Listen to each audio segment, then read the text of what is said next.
Assalamualaikum warahmatullahi wabarakatuh. Halo Sobat Religi Kemenang DIY. Selamat datang di podcast Sukonan di 8. Senang sekali bersama saya Farah. Di sini akan menemani teman-teman untuk acara podcast kali ini. Oke, untuk podcast kali ini kita akan menyelami tentang keberagaman nih teman-teman. Mengingat sebentar lagi kita akan menyambut bulan Ramadan, tetapi selain itu sebentar lagi pun kita akan juga menyambut Hari Imlek. Baik, di sini sudah hadir sosok yang luar biasa, Bapak Cucu Rohyana. Beliau merupakan Ketua Majelis Tinggi Agama Konghucu atau lebih sering disebut dengan Matakin di Daerah Istimewa Yogyakarta. Baik, selamat pagi Bapak Cucu. Pagi. Bagaimana Pak kabarnya hari ini? Baik. Alhamdulillah, baik. Terima kasih Bapak Cucu sudah berkenan untuk mengisi podcast kali ini ya Pak. Ya. Tanpa berlama-lama nih teman-teman, kita langsung aja ke pertanyaan yang pertama mengenai agama Konghucu nih teman-teman. Baik Pak Cucu, kemarin saya sempat membaca terkait dengan istilah tian nih Pak di dalam agama Konghucu. Kira-kira Bapak Cucu bisa menjelaskan nggak nih kepada teman-teman semuanya terkait dengan konsep tian itu seperti apa sih Pak? Baik, oke. Selamat pagi, salam sejahtera bagi kita semua. Konsep tian sama seperti yang lain, yaitu Tuhan Tunggal Esa. Tetapi dalam agama Konghucu disebutkan Tuhan itu atau tian itu dilihat tiada nampak, didengar tiada terdengar, namun tiap wujud tiada tanpa dia. Berarti kita di sini juga ada yang memantau sebenarnya tian gitu. Cuma itu mungkin yang ini. Oke. Baik, berarti memang kalau di agama saya Pak, agama Islam itu juga konsepnya ternyata mirip ya Pak, seperti ya, itu sama. juga. Oke. Untuk selanjutnya Bapak Cucu, saya kemarin juga sempat membaca nih. Jadi sebelum podcast ini saya membaca sedikit ya Pak terkait dengan agama Konghucu. Saya melihat, saya membaca istilah Nabi Kongzi. Nah, Pak Cucu bisa dijelaskan nggak kepada teman-teman juga, Nabi Kongzi ini apakah ada kaitannya dengan tian atau seperti apa sih Pak konsepnya itu? Baik Mbak Farah. Nabi Konghucu itu sama seperti kita ya, lahir dari ayah dan ibu melalui perantaraan. Ayahnya Nabi Konghucu adalah Kong Siok Liang Hut, ibunya Gantin Chai. Sebetulnya Kong Siok Liang itu sebuah raja ya. Tetapi sayang dari putra putrinya suatu putra tunggal satu terlahir kurang sempurna atau cacat, sehingga tidak bisa mewarisi atau tahta dari ayahnya. Nah, sehingga Ibu Gantinya ini berdoa sehingga untuk dapat anak lagi, kalau bisa putra. Dari sekian tahun ternyata dikabulkan. Sebelum Nabi Konghucu lahir, itu ada ciri-ciri khas, yaitu datang seekor kilin yang kepalanya mirip barongsai, tetapi badannya mirip sebuah domba ya, besar-besarnya. Tetapi tidak berbulu, melainkan bersisik, warnanya hijau. Dan tidak bisa menentukan ini itu jantan atau betina. Sedangkan Kong Siok Liang Hut sendiri aja, seumur hidupnya baru lihat hewan itu. Jadi tidak bisa menentukan itu hewan apa, cuma aneh. Nah, dari mulutnya menyemburkan batu kumala yang bertulisan telah lahir putra air suci yang menggantikan dinasti Chu sebagai putra tanpa mahkota. Gitu. Jadi Nabi Konghucu itu juga turun temurun gitu ya Pak Cucu ya. Oh, baik. Oke, ini menarik sekali ya Pak. Untuk selanjutnya, setiap agama itu kan pasti memiliki kitab gitu ya Pak. Betul. Nah, saya juga kemarin sempat membaca itu ada istilahnya sishu ya Pak, atau sishu ya Pak. Nah, sishu. Itu bisa dijelaskan secara singkat nggak sih Pak? Itu tuh apa? Apakah dia itu berisikannya juga apa aja gitu Pak untuk sishu ini? Baik Mbak Farah. Dalam agama Konghucu sebetulnya ada beberapa kitab. Tapi yang utama kitab yang dipegang kalau kita masih hidup adalah kitab Sishu. Sishu itu ya Pak? Ya, di dalamnya ada 4 bagian. Ajaran besar, Tiong Yong, Lungi, dan Mengji. Ajaran besar ini berisikan tentang moral, etika, di mana hubungan antara keluarga, negara di situ. Sedangkan Tiong-yong itu menggerakkan iman dan prinsip Tiong atau tengah. Mungkin kita tahu sering disebutkan dengan simbol-simbol di kita itu yin yang. Oke, yin yang. Ya, atau hitam putih. Karena manusia sebetulnya harus bersikap tengah. Dimana kalau kita lagi tinggi atau populer, kita tidak boleh sombong. Kita harus bisa merendah. Jadi posisi kita harus tengah. Oke. Dimana kita lagi turun, jadi manusia itu seperti roda yang berputar. Posisi naik, kita harus tengah. Posisi turun kita nggak kelihatan diturun karena posisinya poros. Yeah. Nah seperti itu. Jadi harus balance. Dan di dalam Tiong-yong ini berhubungan juga erat dengan alam. Di mana kita tidak boleh menghancurkan alam. Kita harus sesuai apa yang kita butuhkan dan juga apa seandainya alam itu harus seimbang. Kalau kita ibarat pohon kita babat semua, akhirnya terjadi longsor atau bencana. Betul.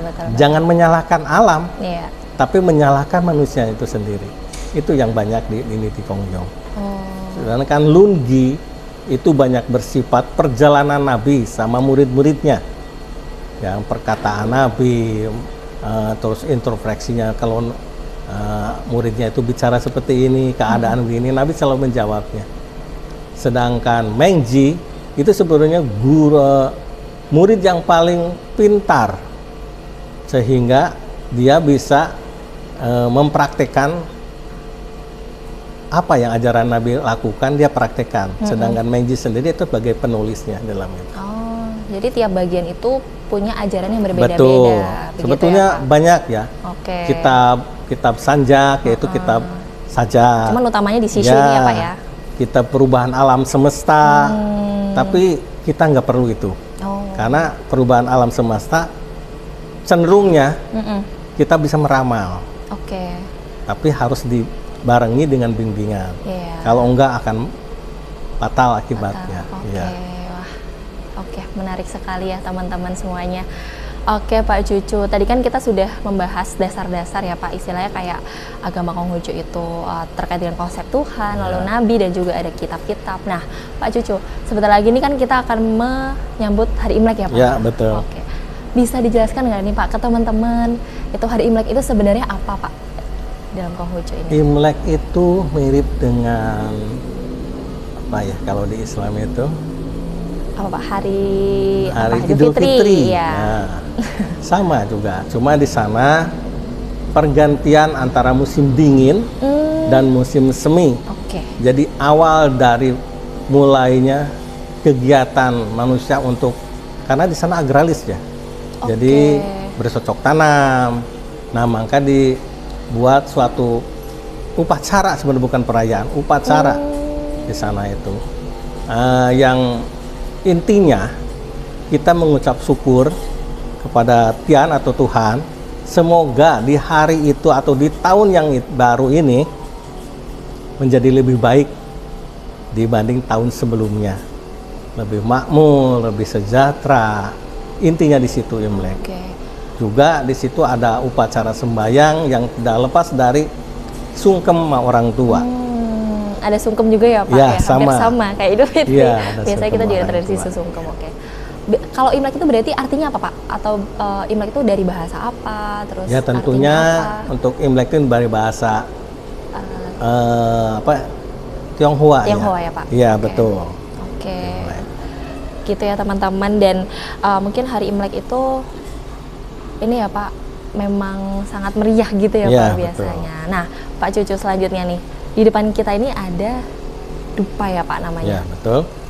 Kenapa pada saat Imlek itu biasanya menggunakan dupa ini Pak, bukan yang lain seperti apa minyak kemenyan gitu? Ya. Itu kenapa Pak? Di dalam agama Konghucu sebetulnya tidak diharuskan. Kalau seandainya dana kita nggak ada, kita diharuskan menggunakan dupa. Ini sebagai alat atau sarana di mana asap dupa yang dibakar tentu sifatnya akan ke atas. Iya. Jadi apa yang kita inginkan, apa yang kita syukuri seperti asap dupa yang terbakar akan menuju ke Tuhan. Oh, Ya. jadi seperti itu ya Pak Betul. filosofinya. Tetapi dupa sendiri sebetulnya menjadi dua bagian. Oke. Seperti saya Apa aja tuh, sebutkan Pak? di sini saya bawa ya. Oh, wah, Ini dupa yang luar bergagang biasa nih merah. teman-teman. Oke. Nah, dupa yang bergagang merah, ada juga dupa yang bergagang hijau. Oh. Ini udah beda sekali ya. Di mana dupa yang bergagang merah ini digunakan untuk sifatnya ke Tuhan, nabi, leluhur yang sifatnya umum. Ini dupa yang bergagang merah. Iya. Sedangkan dupa yang bergagang hijau itu digunakan pada saat upacara kematian Oke. di hadapan jenazah. Oke, oke. Yang menggunakannya siapa? Yang dupa yang bergagang hijau. Sebetulnya sebagai ciri khas ya.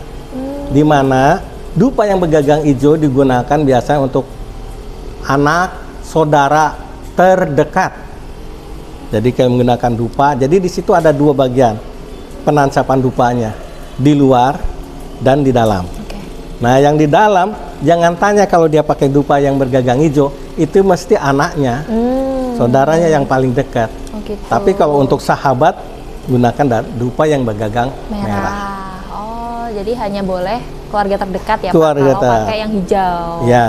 Kalau Keluarga dalam, keluarga luar mungkin ya. Oh, Walaupun gitu. sahabat itu berkeluarga tapi kan luar. Iya, Tidak ada iya. hubungan tali darah. tali darah. Ya, Wah, seperti itu. Oke, oke. Dan dupa sendiri digunakan apa istilahnya? Enggak banyak-banyakan, tapi ada ketentuannya. Nah, itu Penggunaannya ganjil. harus Kalau ganjil ya Pak. seperti dupa yang gagang merah digunakannya ganjil. 1, 3, 9 paling banyak. Ya, 5 juga boleh Pak? nggak boleh. Oh, nggak boleh. Kenapa itu Pak? Ya, memang aturannya begitu. Oh, memang aturannya begitu. Aturannya begitu. Jadi 1, 3, 9. 9. Jadi sekalian banyak sekalian ya Pak? Jadi Ya, 9 jadi gitu ya? kadang kala kalau lihat di kelenteng ya, Iya. satu bungkus dibakar semua, dia belum mengerti. Oh, Kenapa iya, kok iya, begitu? iya, Kalau iya. satu bungkus dibakar semua kan jadi api. Iya, betul. Begitu dibawa kemana-mana itu kan berapa tempat ya, Berapa akan tempat. tersulut nanti. Sering kejadian biasanya rambut orang kesulut karena jadi api. Oke, iya, iya, Iya. iya. Benar. Ya, Wah. benar. Sedangkan dupa yang bergagang hijau tidak ganjil, itu genap. Oh, yang untuk mohon maaf yang Di untuk depan kematian tadi apa? jenazah. Iya. Itu menggunakan 2. Oh, 2. Iya. Minimal 2 atau bisa 4? Cuma 2. Oh, cuma 2 saja. Iya. Oh, Kalau kebanyakan begitu, juga teman-teman. kadang-kadang kan nanti asap yang Asapnya dikeluarkan kemana-mana. akan mendebat perih mata kita. Iya, betul sekali. Kalau saya sendiri menggunakan dupa ini setiap pagi, sore, malam. Karena kenapa? Dupa yang dibakar ini kan wangi, Iya. ya kan? Bagi saya itu udah membuat ketenangan, lebih tenang aja, Oke. lebih rileks gitu di dalam itu. Jadi bisa digunakan juga kalau untuk di rumah begitu ya Pak, Iya. untuk Digunakan. ya untuk merelaksasi itu juga Ya, bisa betul. ya Pak. Oke. Nah, tapi kenapa nggak disebut kemenyan itu nggak ngerepotkan, Iya. dan baunya pun Kemana-mana ya Pak. kemana-mana Iya, kan jadi kemenyan. oke. Seperti itu. Siap. Wah, sangat menarik ya teman-teman. Mungkin ini teman-teman di rumah juga atau penonton podcast ini juga sangat-sangat mendapat ilmu baru ya teman-teman gitu. Terus selanjutnya nih Pak Cucu, kenapa Imlek itu identiknya warna merah gitu Pak? Pak Cucu pakai baju merah, dupa Betul. juga warna merah itu. Ya. Apa itu Pak filosofinya? Imlek itu identik dengan warna merah karena memang warna merah bagi orang Tionghoa kuno Iya. itu melambangkan gembira, Hong Shui atau Hoki. Ya, selalu warnanya merah. Oke. Ya, jadi di sini tuh banyak warna merah. Kalau umpamanya pernikahan itu menggunakan masih merah. Merah. Ya, bahkan kalau zaman masih lama dulu itu kita tahu orang tersebut ngadakan pernikahan apa tidak. Kita di pintu luarnya selalu dikasih warna Merah merah, juga. dikasih bunga-bunga dan kayak hordeng merah. batu menandakan orang tersebut lagi bahagia. Oh gitu. Iya. Jadi kalau warna merah masih bahagia, warna putih itu kebalikannya, lagi berkabung. Iya. Oh, berarti Pak Cucu berbahagia ya ini? Berbahagia. Oh, oke, siap. Oke. Nah, lanjut nih Pak Cucu. Ya. Imlek itu kan selain identik warna merah juga identik dengan kue keranjang. Nah, itu bisa diinformasikan ke teman-teman itu gimana Pak? Ya. Kenapa kue keranjang?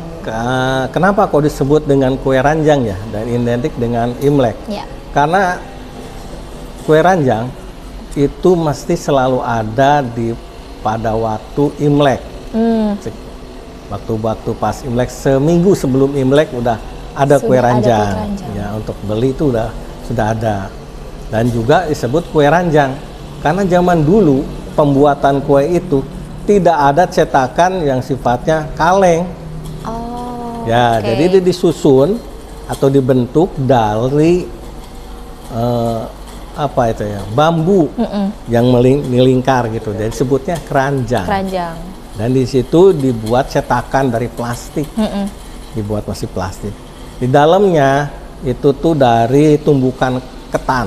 Oke. Ya, dari biji ketan ditumbuk halus, dicampur dengan gula merah sebagai penyedap rasa manis.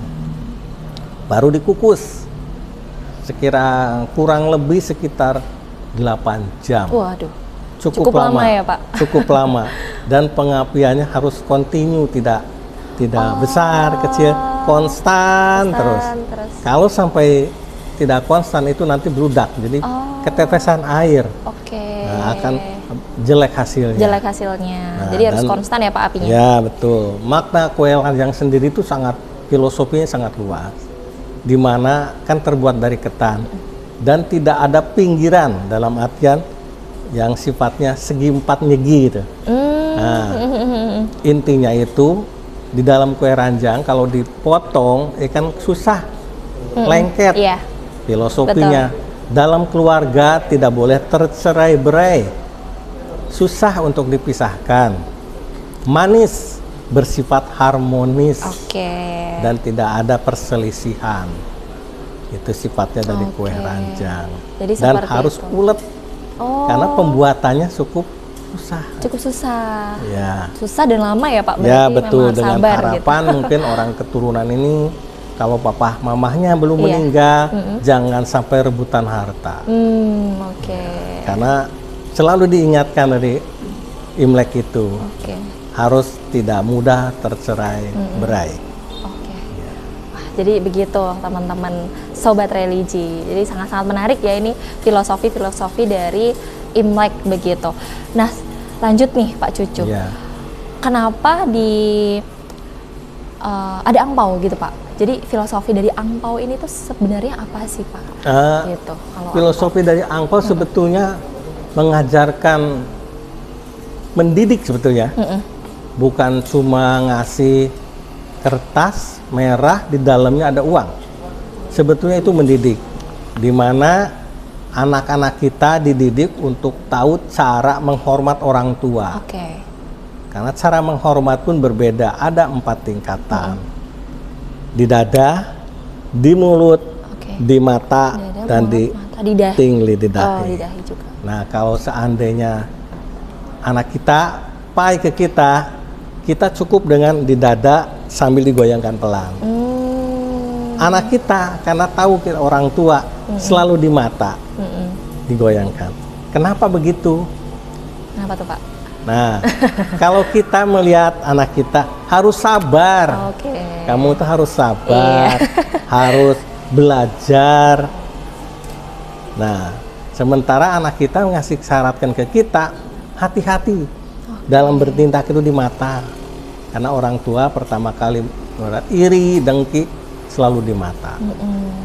Ya, bagaimana juga pertama, kedua, kalau kita pertama sebaya, seumur, mulut, dengan arti jaga ucapan. Karena ada pepatah lidah tidak bertulang. Mulutmu harimaumu, ya kan? Seperti itu. Nah, jadi tiap apa ya Pak, tiap hal-hal yang ada di agama Konghucu maupun Imlek itu ada makna dan filosofi tersendiri ya, ya Pak, dan betul. itu wah itu sangat Selain sangat, Imlek itu tadi kan tangan dikepal, tangan jari tangan dikepal ditutup oleh tangan kiri dan disilangkan. Itu ada artinya. Itu juga. artinya apa kalau boleh tahu Pak Cucu?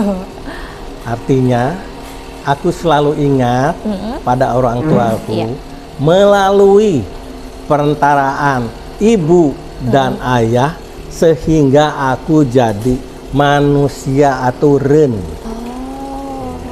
Seperti itu. Oh, gitu ya Pak Cucu. Iya. Luar biasa sekali ya teman-teman di sini.